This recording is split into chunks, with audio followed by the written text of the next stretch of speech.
जैन आज हम पढ़ते हैं डाइजेस्टिव सिस्टम यानी कि पाचन तंत्र। तो हमारा डाइजेस्टिव सिस्टम है, इसमें जो सिस्टम है इसका क्या अर्थ होता है। सिस्टम का अर्थ होता है जैसे एक जैसी वस्तुओं के समूह यानी कि ग्रुप को क्या कहते हैं, हम सिस्टम कहते हैं। जैसे कंप्यूटर के जो पार्ट्स होते हैं जैसे कीबोर्ड, माउस, मॉनिटर, जो अन्य पार्ट होते हैं इन सब के ग्रुप को ही हम क्या कहते हैं, एक सिस्टम कहते हैं। तो उसी तरह के एक सिस्टम आज हम पढ़ने जा रहे हैं, डाइजेस्टिव सिस्टम यानी कि पाचन तंत्र। तो हम पाचन तंत्र में देखना चाहते हैं पहले जो हमारा पाचन होता है ये क्या होता है, पाचन कैसे होता है। तो जो हमारा पाचन होता है इसका हम पहले देखते हैं, इधर पाचन के बारे में पढ़ते हैं पहले। जैसे पाचन पाचन का अर्थ क्या होता है। जो पाचन का काम होता है ये जटिल वस्तुओं को क्या कर देता है, एकदम सरल कर देता है। जैसे हम कुछ वस्तु खाते हैं और वो टाइट होती है, इनकी जटिल होती है, तो उसको हम निकाल के देखते हैं। अगर वो जटिल होती है, वो बेकार होती है, उसे फेंक देते हैं। और वो अच्छी होती है उसे खा जाते हैं। तो उसी तरह से ये जटिल वस्तुओं को क्या करता है, सरल करता है। और ये है जो पाचन होता है, ये हमारा जल, विटामिन, खनिज छोटे छोटे होते हैं, अतः इनका पाचन नहीं होता है। तो जो हमारा पाचन शरीर में किस किस का होता है, तो वो होता है हमारा प्रोटीन, कार्बोहाइड्रेट्स और वसा का पाचन होता है। तो इस यहाँ पे ये जल, विटामिन, खनिज का इनका पाचन नहीं होता, क्योंकि ये बहुत छोटे छोटे खनिज तत्व होते हैं। तो इनको क्या कर लिया जाता है, अब अवशोषण कर लिया जाता है। और जो पाचन है ये एक कैसी विधि है, तो ये पाचन जो हमारा एक फिजियो केमिकल प्रक्रिया होती है। इसमें हम फिजिकल और केमिकल दोनों प्रक्रिया करते हैं पाचन में। जैसे हम दांत से किसी वस्तु को खाते हैं तो एक हमारी फिजिकल हो जाती है, और अगर हमारे जो पेट में जाता है तो वहाँ पे केमिकल वगैरह होते हैं, तो वहाँ पे केमिकल रिएक्शन की प्रक्रिया होती है। तो हमारे पाचन जो है कैसी प्रक्रिया है, फिजियो केमिकल प्रक्रिया है। और पाचन का मुख्य कार्य भोजन से ऊर्जा प्राप्त करना होता है। क्या कार्य होता है जब पाचन का है, भोजन से ऊर्जा प्राप्त करना होता है। और ये प्रोटीन, कार्बोहाइड्रेट और वसा का पाचन करता है, ना कि जल, विटामिन, खनिज का पाचन नहीं करता है। अगर हम बात करते हैं अब सीधे डाइजेस्टिव सिस्टम की पाचन तंत्र, तो इस जो पाचन तंत्र होता है वो हमारे दो तरह से होता है। वो कौन कौन सा होता है, जैसे नंबर 1 पर बात करते हैं आहार नाल, और नंबर 2 पर करते हैं पाचक ग्रंथियां। अगर हम आहार नाल की बात करते हैं तो ये हमारी 32 फीट की होती है, जैसे आपको यहाँ दिख रही है। ये हमारी आहार नाल होती है, जो होती है 32 फीट की। कितनी फीट की, 32 फीट की जो हमारी ये होती है आहार नाल। जो आहार नाल में जो भाग होते हैं, यानी कि अब इसके सिस्टम यानी कि जो इसके तंत्र है आहार नाल के, इसके पूरे सिस्टम को ही यानी कि सबके ग्रुप को ही हम सिस्टम के तंत्र कहते हैं।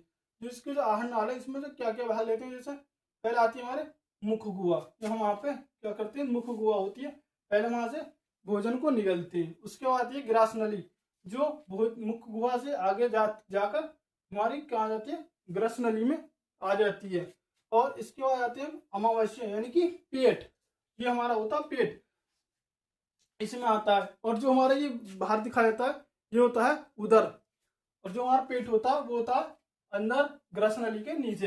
अगर फिर उसके बाद जो हमारा भोजन आता है वो आता है छोटी आंत में। ये होते हुए हमारा अमावस्या से होते हुए छोटी आंत में आ जाता है, और उसके बाद बड़ी आंत में आ जाता है, और फाइनल में गुदाम से होकर बाहर निकल जाता है। और उसके बाद हमारी आती है पाचक ग्रंथियां, जो पाचन में बहुत महत्वपूर्ण भूमिका निभाती है। इसके बाद हम पहले आती हैं लार ग्रंथियां, जो हमारे मुख में पाई जाती हैं। फिर आती हैं जठर ग्रंथियां, फिर आती हैं लीवर और पित्ताशय ग्रंथि, और फिर अग्नाशय, और फिर आंत्र ग्रंथियां जो हमारी आंतों में पाई जाती हैं।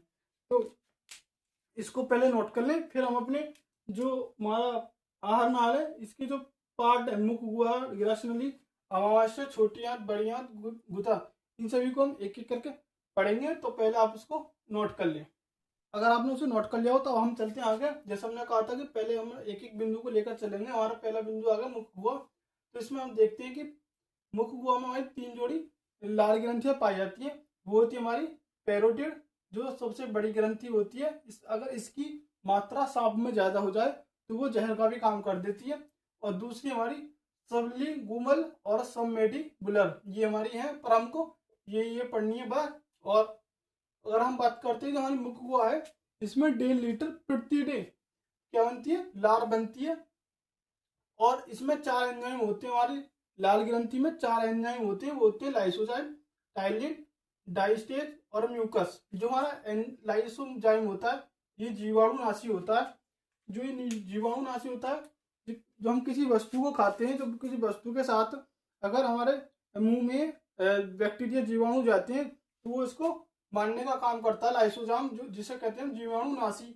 और जो हमारा ये है टाइलिन और डाइस्टेज, ये स्टार्च यानी कि मंड चोकर को पाचन का काम करता है। और नंबर 3 पर हमारा म्यूकस, ये भोजन को चिपचिपा बनाता है। जैसे हम किसी वस्तु को खाते हैं तो हमारे मुंह में वो उसमें चिपचिपाहट पैदा कर देता है, जिससे कि जो हमारा भोजन है ग्रास नली से होकर आसानी से नीचे पहुंच जाए। और नंबर 2 हमारा ग्रास नली, जो हमारी जिसकी जो लंबाई है 25 सेंटीमीटर होती है।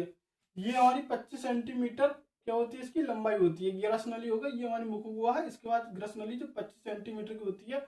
और जो हमने पहले बताई थी 32 फीट की जो आहनाल होती है, तो वो मुख गुहा से लेकर अमावस्या, छोटी आंत, बड़ी आंत, टोटल उसकी 12 फीट होती है। बट पर जो हमारी 25 सेंटीमीटर की आहनाल होती है, और इसमें पाचन नहीं होता। जो ये आहनाल होती है इसमें पाचन नहीं होता। इस या के माध्यम से हमारा जो भोजन है वो अमावस्या की ओर यानी कि अमावस्या की तरफ आता है। भोजन को ढकेलने के लिए इसमें क्रमानुकुचन होता है, यानी कि इसमें जो नीचे को भोजन को ढकेलने के लिए एक प्रक्रिया होती है, उसे कहते हैं क्रमाकुचन होती है। तो इसे पहले नोट कर लें, फिर आगे चलते हैं। तो आपने उसे नोट कर लिया, तो हम चलते हैं अपने अमावस्या की ओर। हमने ग्रास नली पढ़ लिया, अमावस्या की ओर चलते हैं। जैसे अमावस्या है, ये इसमें जो भोजन 4 घंटे तक रुकता है। इसमें जो अमावस्या, इसमें हमारा भोजन 4 घंटे के लिए रुकता है। अमावस्या के 3 पार्ट यानी कि 3 भाग होते हैं, जो हमने अलग अलग भागों में बांट दिया। जो हमारा पहला भाग होता है कार्डियक, दूसरा फंडिक और दूसरा पाइलोरिक, जो हमने तीनों में बांट दिए। जो हमारा कार्डियक होता है, ये वाला हिस्सा सबसे ऊपर का, ये ऊपरी भाग होता है हमारा अमावस्या का। और इसमें HCl का निर्माण होता है, इनकी हाइड्रोक्लोरिक एसिड यानी कि हाइड्रोक्लोरिक अम्ल का निर्माण इसमें होता है। और ये जीवाणुनाशी होता है। जो हमारा भोजन होता है वो मुख के द्वारा जब ग्रास नली से होकर आता है, जो हमारे भोजन खाते समय जो मुंह से जीवाणु रह जाते हैं, तो वो हमारे कार्डियक में आकर क्या होते हैं, वो नष्ट हो जाते हैं। तो ये भी जीवाणुनाशी का काम करता है और भोजन को तोड़ता है। जो हमारा भोजन खाते हैं तो वो बड़े बड़े हिस्सों में जाता है, तो उसको छोटे छोटे टुकड़ों में कर देता है, छोटा कर देता है। नंबर 2 पे आता है हमारा फल्डिक, ये काटिनुमा रुचि होती है।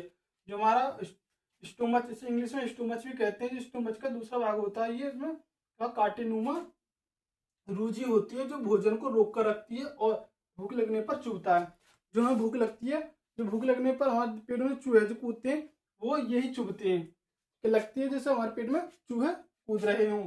और हमारे 3 है कि फाइलोरिक, ये जठर ग्रंथियां होती हैं। इसमें फाइलोरिक में ये वाला हिस्सा होता है और इसमें से जठर रस निकलता है।